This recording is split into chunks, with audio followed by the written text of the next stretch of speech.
Murphy, and this is Trinidad Now. We are in beautiful downtown Trinidad in the historic Chappelle House, built in 1886 and still in use. And it is election season, so we are interviewing city council candidates. And with me today is newcomer to city council election process is Carmella Vanore. Did I say that right? That's perfect. All right. Well, Carmella, this is probably maybe your first time being interviewed and running for office? It is indeed. I have right. not run for office before. Well, thank you for doing this. We appreciate it. Thank you. I just want to preface this with we're interviewing all the candidates. We bring them in.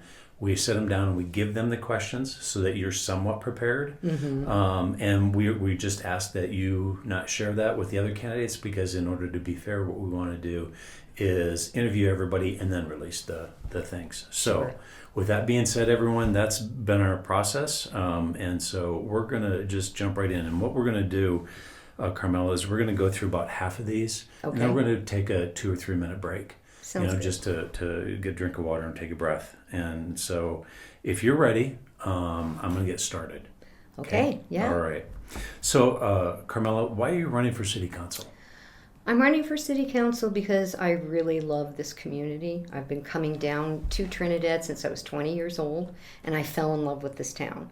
And for 20 some odd years up in Denver, I always said someday I'm going to move to Trinidad, and then I did.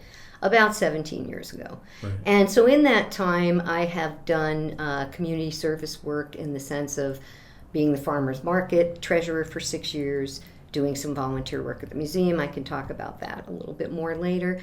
But then I was working at a business, and I am still working there. We'll wrap that up at the end of this year. And I feel like at that time, when I'm fully retired, I will have the time to devote to doing a good job on city council, because it's not just a 10-hour-a-week thing.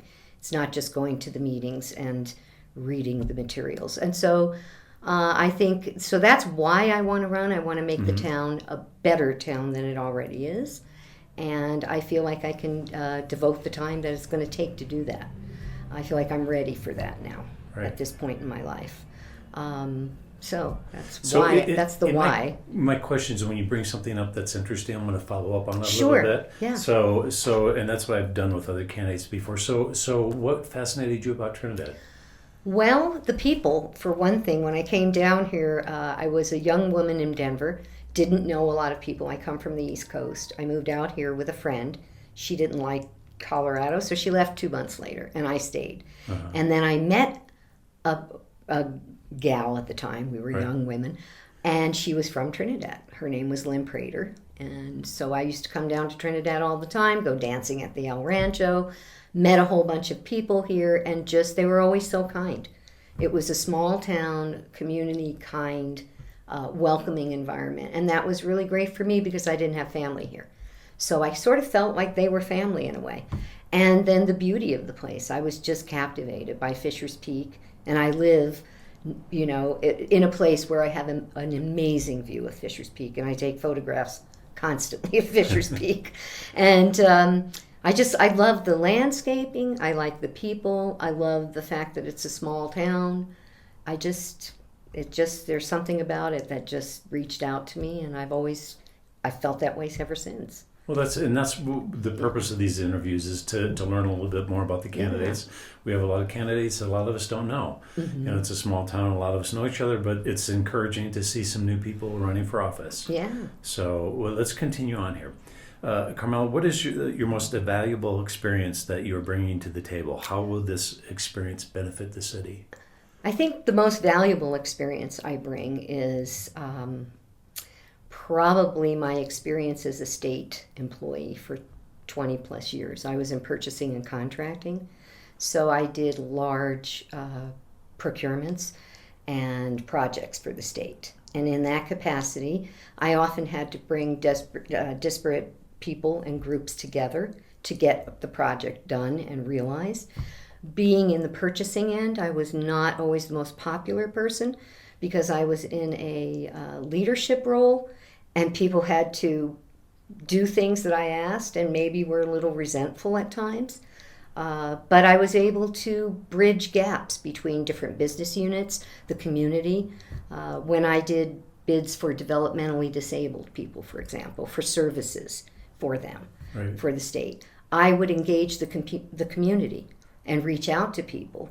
And so I would have people on the committee. It was a little uncomfortable at times for other people, but I might have somebody who had a Tourette's problem or something like that. And I invited them in to be involved in the process. Right. And so I think that ability to work with people, even when it's kind of rough and they don't like you up front, they might resent you, Right. resent your authority, your position, whatever it might be, to always be able to bring people back around and say, hey, we are all in this for the same mission. We want the same thing. We want the best, whatever it is. In this case, the best city, the best town. Right. So let's get down to just mending fences, putting our differences aside, and getting down to business and get the work done. So I think that's one thing I bring. The other thing is, before the state, I was a bookkeeper for 17 years. So my background really is as a steward of money, finances, certainly transparency. So I bring that to the table as well. I am very much on board with being transparent to Right. the citizens of our town. Yeah, I know you haven't been on council yet. So No. so have you taken time to look at the budget at all? No, I honestly have not. Right. Over the years when it's published in the paper, Right. I look at it, but Right. it's abstract at that point. Right. So you might look at it and you might say, well, what are we doing with this? Right. But I also know from being in government, there's a bigger picture. Right. So I'm not somebody that looks at it and goes, oh, why are they making this decision? Because I know I don't have all the information that was presented to them, the pros, the cons, the fallout that might occur if you go one way or a different way. So I try not to judge those things unless you have all the facts Right. and know what you're doing. So I've looked at it, but again, it was abstract because it wasn't anything I had any direct input into. So you'd feel comfortable going over a budget, like the city budget, if elected, and Yeah, of course. yeah. being responsible for that. Yes, I was a treasurer at the farmers market here in Right. Trinidad for 6 Right. years. Right. So I was responsible for that money and that 501c3, making sure we abided by all the rules and things like that, Right. producing profit and loss statements, things like that. Well, if you worked in government before then, you're familiar. I mean, being on city council is just a slightly different version. It's as a lot far as different, though. responsibility. It's a lot different, I think. Yeah. I think city council is a different animal than state government altogether. Right. So, but I'm pretty confident in working with people.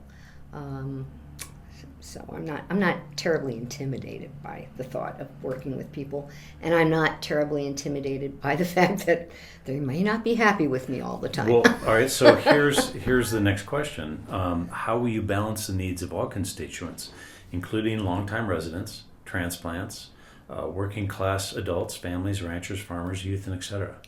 I think by just being open and honest with people, kind of having an open door policy. That's why I say I didn't do this previous to now, because I didn't have the time to take.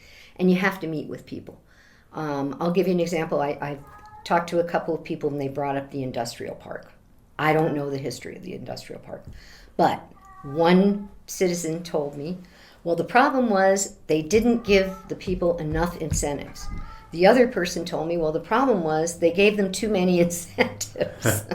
So I already know that's going to be a thing. You're never going to make everyone happy. Right. But the more input you get from people, the more people you're going to make happy. Right. Because even if they don't agree with it, maybe you reach out to them and they come around to seeing a different point of view. Right. Because they feel heard, involved, and that they matter.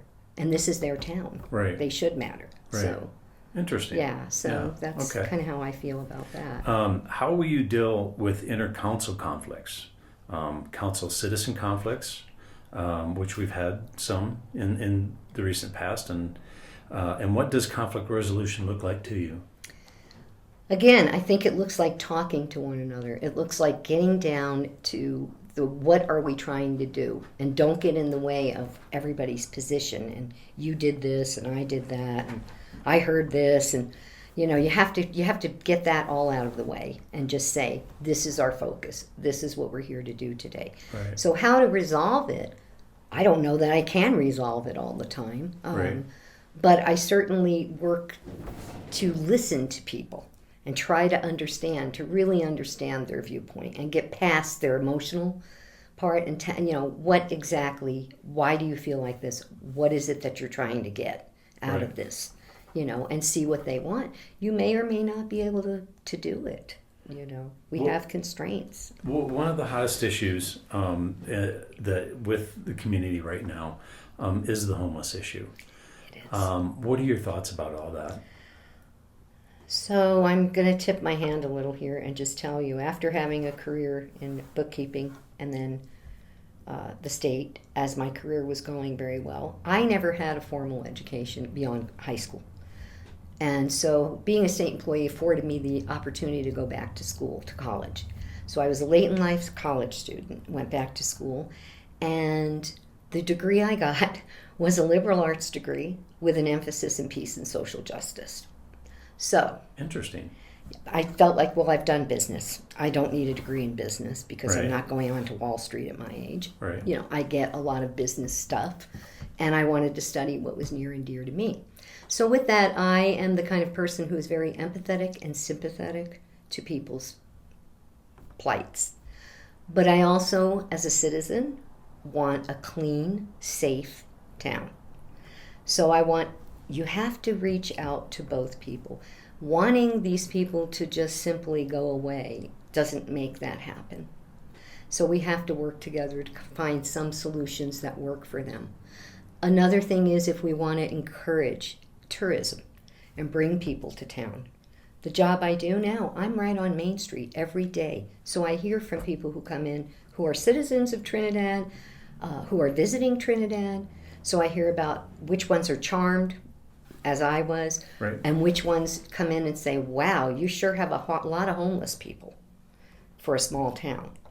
So we need to work together to mitigate this problem, because it isn't just going to go away on its own. And it does reflect on the town. When you see all of these folks in the park with nowhere to go, that's a reflection, especially if it's cold, raining, snowy. That says something a little bit about the town. Right. And as I said, conversely, I want to be able to take my kids to the park. I don't want them to be playing and having to decide, go around needles that are lying around, or scary looking people that they don't know that they might disturb because they're sleeping there. So we need to come together as a community, the whole community, and Right. figure this out. And we are not going to come up with the perfect solution. This thing is a nationwide problem. So I don't think our town is going to instantly come up with, oh, here you go, that's the solution. But we can work toward it. Right. And we might be the town. We Right. might be that town that figured something out. Figures it out. You might. You never know. Good deal. All right. And you've kind of talked about this already, but what does government transparency mean to you? Government transparency means a few things. The first thing is that citizens understand they're capable of understanding stuff. You don't, it's not like you can't handle the truth situation. Right. I think if you give them the information, they may have aha moments, and then again, that will encourage them to work more with you than just not being upfront and giving them the information. For example, recently I read in the paper that the city spent over $120,000 cleaning up after the homeless. How? What were those numbers? So to maybe break that down and say, we spent this much in repairs, we spent this much in this, Right. I think when people hear that, it helps them to understand things. The other thing I think we might do as a city council, if I'm not, if I don't get strung up for it, is maybe some town hall meetings once in a while, especially when we're on the verge of a decision, when we're looking at deciding an issue, like maybe what incentive to give a business to come here, Right. or whatever. Instead of operating in the dark, bringing people in and listening to their gripes, Right. or some good ideas. Right. Sometimes people who are not in a field have the best ideas because they don't have the constraints that people who know all of that lingo and jargon have. Right. Yeah, so So you'd encourage people, because I mean, with I the do. city council meetings, the work sessions, they can't speak, but at regular meetings, the public comment is certainly an opportunity for, community engagement. Right, and it could be, it may not be pleasant for everybody all the time, but I don't think, I think our citizens are basically civil people. Most of the time. Yes, most of I've the been- time. I've been I don't feel like I'm going to be harmed at the city council meeting. No, I've been doing So- this for 20 years. Right, And so, there's a little yelling. Yeah. All right, well, Yeah. if something comes flying my way, maybe I can duck. But I've never seen that. no, I don't No. think so. So what's the downside to Right. having them come in? Right now, the way it's structured, you have to know what's on the agenda. Then you have to formulate your questions. Right. You only get 5 minutes. So if something comes up in that city council meeting, you really can't just then ask that question. Right. But at town hall meetings, you can. Okay. So I think that would be a really nice thing to pursue. And they Okay. don't have to be every week. I mean, They have 4 meetings. They Yeah. have enough meetings. Right. They do, and so that's why I'm saying I know this is going to be really popular with my peers, but Right. but I feel like it would be a very good thing for the city. Okay. Interesting. Yeah. What I'm trying to do, Carmella, is ask everybody the same questions, and we talked about before this started. Some of these you might not have answers to because you haven't been on council, Right. but I'm gonna ask everybody the same. Okay. What are your 3 top project priorities for capital improvement, programming, adjusting things at City Hall?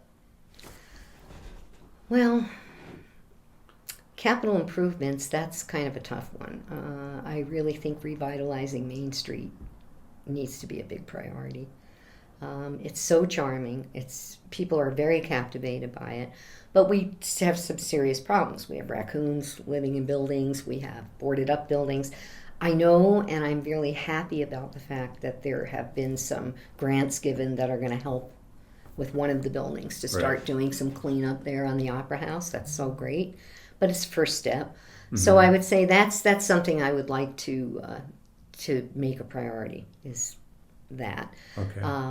what was the Capital improvements, programming.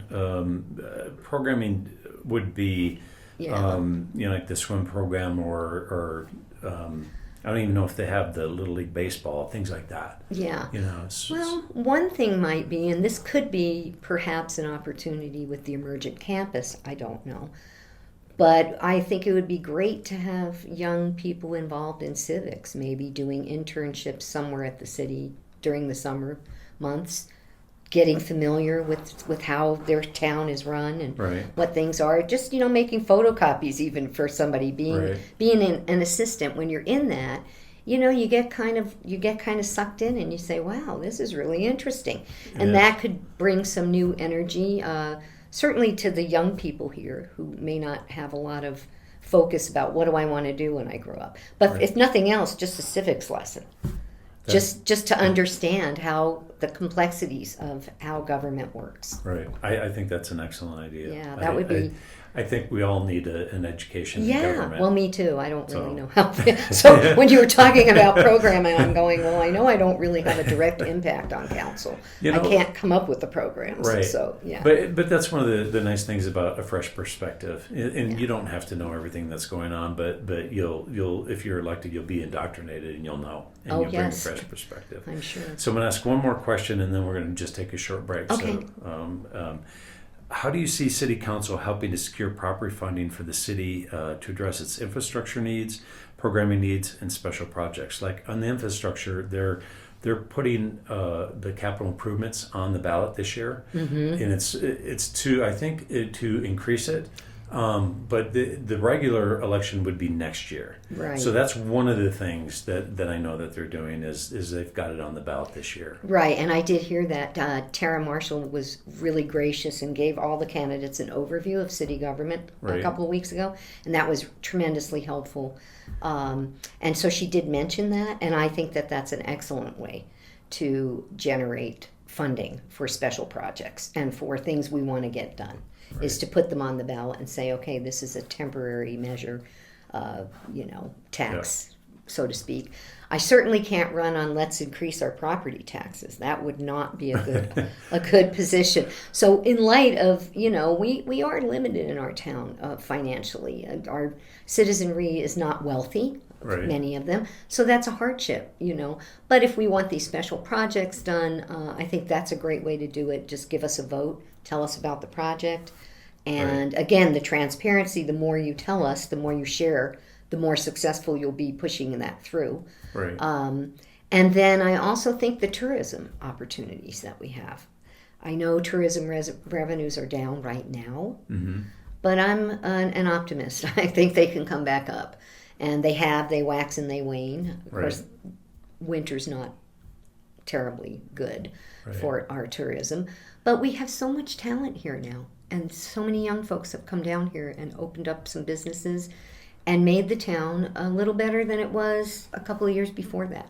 We have a couple more restaurants, storefronts that are occupied and look good.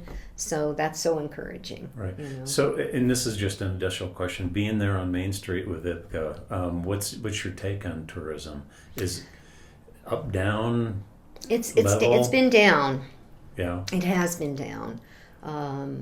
But again, the people who stop love the town. Right.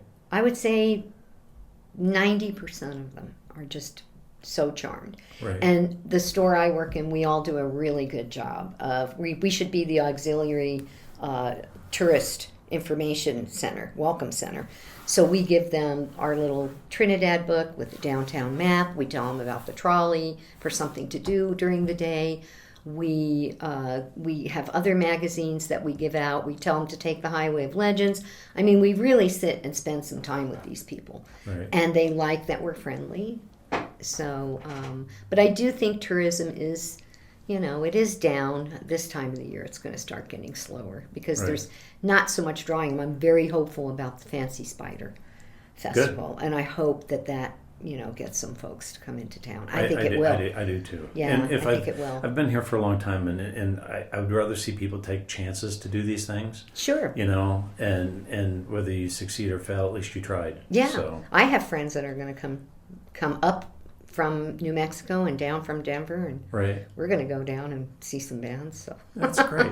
It is. I'm glad that they're doing this. I am too. So, Carmella, we're going to take about a 2.5 minute break. Okay. We're just going to mute it, and so that we can breathe and think through our next set of questions. So, right. Zach, if you would, please. I need one.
Hey, welcome back, everyone. Second half of our interview with Carmella Vanore.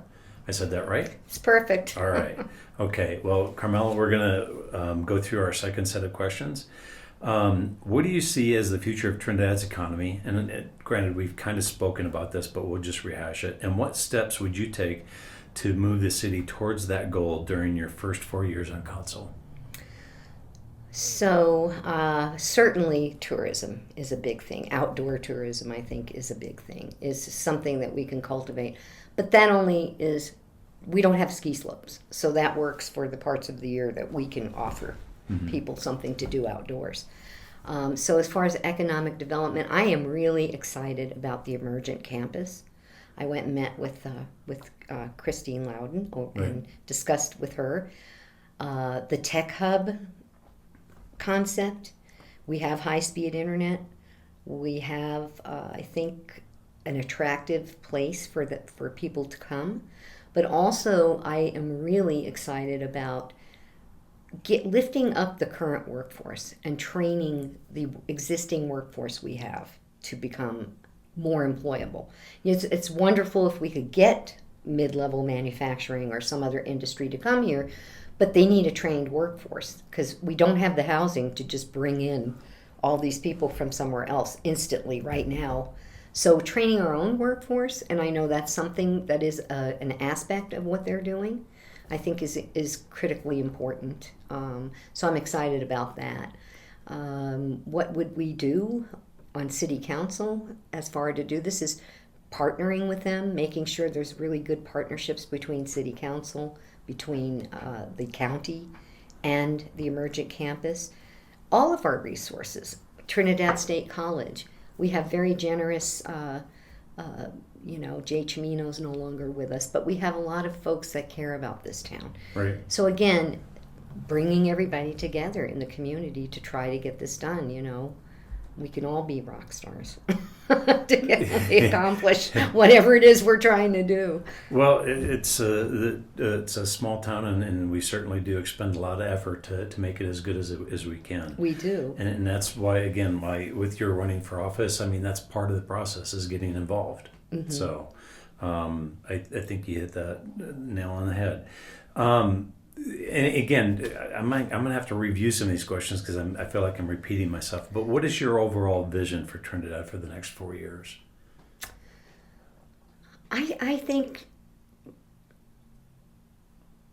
it's kind of a hard one to see. My vision, is kind of a shining city on a hill. We have a lot of hills. Right. My vision, though, is to continue to grow the town. I like the direction it's been going with the new folks that have come in, with the new restaurants. I'd like to certainly see more shops on Main Street and things like that. I'd like to be able maybe to make partnerships between young people and senior people in ways and see what comes out of that kind of thing. But I think we're doing a lot of good things. I don't know if you've done this lately, but I just on a lark Googled City of Trinidad the other day. Right. And AI brought up all of this great stuff that we're doing. If you just go there and look at what AI says about our town, that we're progressive, that they mention the emergent campus. Yes, it mentions all these things. And so I was reading about it and going, I think we're doing a lot right. And I think if we continue on that path, I just want to see us keep growing. I think the Trinidad History Museum is kind of being revitalized right now. I think we have a great city manager, and she's kind of new. So that's going to be helpful to us. Right. And we're going to be getting a new police chief. So we have a lot of opportunity to, make some inroads and fresh starts. Right. And learn from past people, too, because they're still around. Well, it's clear a lot of the things that are happening, as far as the new city manager, new fire or police chief and things. I work on Main Street. That just tells me that you're paying attention. Well, I work on Main Street, and it's a small town, so people gossip and talk. So I get to hear a lot of stuff. I don't have to go too far to hear it. Right. If you've so you've not been on council, but what do No. you think are some of the things that they've done in recent history that have been successful?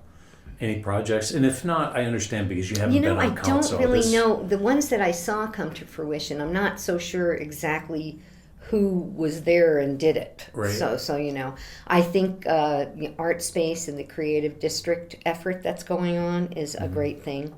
I know that the mayor was promoting the town as an art space. I saw the little piece on CBS Nightly News or whatever that was a couple of months Right. ago. So I think promoting the town, I think they have tried to do a good job. I'm not so sure. I know there's been talk about the company that was hired to do PR and people The may or may marketing. not be, the marketing effort. And so I'm not sure how that plays into why our numbers are down this year with, tourism. It could just be because we don't have as many events as we used to. Right. So that's why I'm excited about Fancy Spider, and I'm on board with doing events. That brings us people, for the weekend, and then they go home. So that works out really well for us. Right. We don't have True. to have the housing and all that come into things. Sure. So Okay. We're going to veer into some extra questions here. What do you think is your biggest success in life? wow. Well, this is kind of I don't know if it's my biggest success. I think, a success, I guess being a really good wife, sister, stepmom, Right. friend. I have long time friends. So to me, that's a success. Right. But years ago, I was afforded an opportunity through the Colorado National Guard, which is my first state job. And I was able to work with at-risk youth. And I worked with at-risk youth. I worked with them to get the program, to buy things for that program. But I also spent time and went down to Fort Carson and volunteered weekends and spent time with these kids and did these breakthrough sessions with them and stuff. And I was awarded a Meritorious Service Medal from the Colorado Adjutant General, and that was pretty awesome because I had been on the awards board, and I never felt like I really deserved that medal, but it's certainly, Right. something to be proud of, and I am. Well, I suspect they don't just give them out for the heck of They it. don't, but I was a civilian on the awards board, and there were people we turned away who literally did save people out of burning buildings. Oh my. Yeah, so then when you get this award, you kind of feel like really, Right. not like you've really done something that stupendous, but I was Well, flattered that's by it. pretty impressive. But I think my success would just be that, and coming from a not privileged background, and kind of getting Right. ahead in life, and, Right. and having a great state career. I loved my state career. Right. I enjoyed it so much. Good. So that, I feel like those are successes. Okay. So the opposite of the success is what is your biggest failure in life? Well, I have regrets, but That's okay. I have That- a very you know- personal regret, but I'm not going to share that. No. But I don't know. I don't really feel like I have a great failure. That's You That's know. good. And Just- I think this just kind of shows people, your Yeah. personality. Yeah, So I don't that's- feel like that's there's kind of the some- intent. Yeah, of the stupendous question. failure on my part. Anyway. Right. So who are or were your biggest influences in life? Well, my father, Henry Joseph Vanore, was probably the biggest influence in my life. He was the most benevolent, kindest person ever. And, he made a huge impact on me. I was the firstborn, so I wasn't a boy, but I learned to fly fish at 7 because he was an outdoors person and liked to fly fish. Right. And so he was a big influence on me. He was always kind, and he taught me to be kind to people. Right. And he always said, to try your best to do something. And he was fond of saying, you never know unless you try. Right. So he was a big influence. After him, maybe Mahatma Gandhi. Okay. Yeah, because I don't mean to seem flip, but to have a tiny man in this third world country bring the British Empire to heel was pretty stupendous.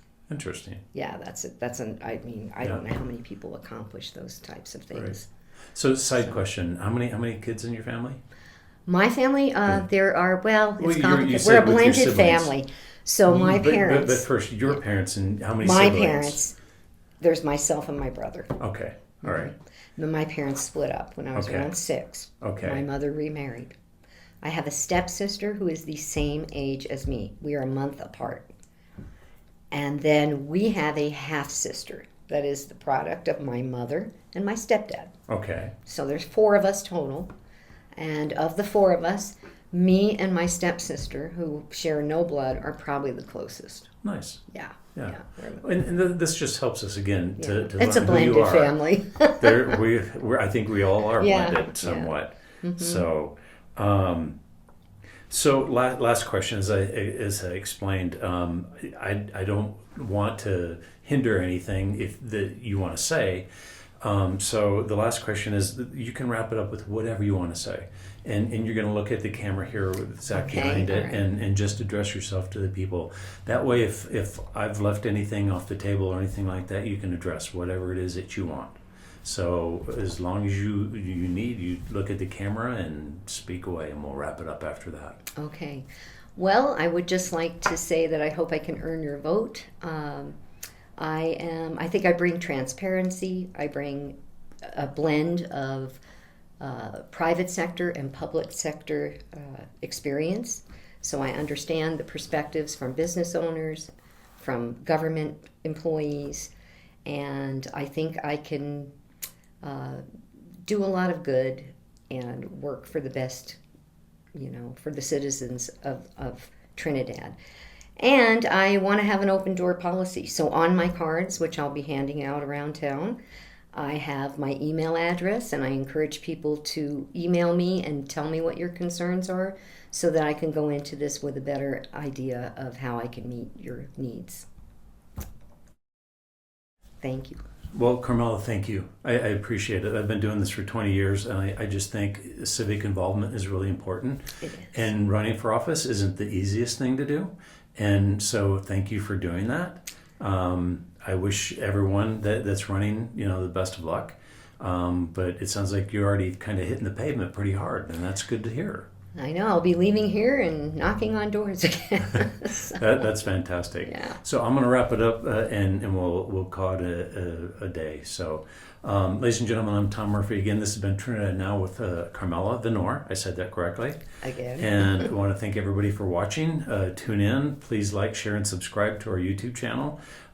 We are growing slowly but surely. We've been doing this on YouTube anyway since 2011, and our local Comcast channel since 2005. So I think it's important, and the most important thing is that you get out and vote, because that is what this country is all about, is voting and democracy. So everyone, thank you very much, and Carmella in particular, thank you for taking the time this afternoon. Thanks for the opportunity. You bet. Appreciate it. All right.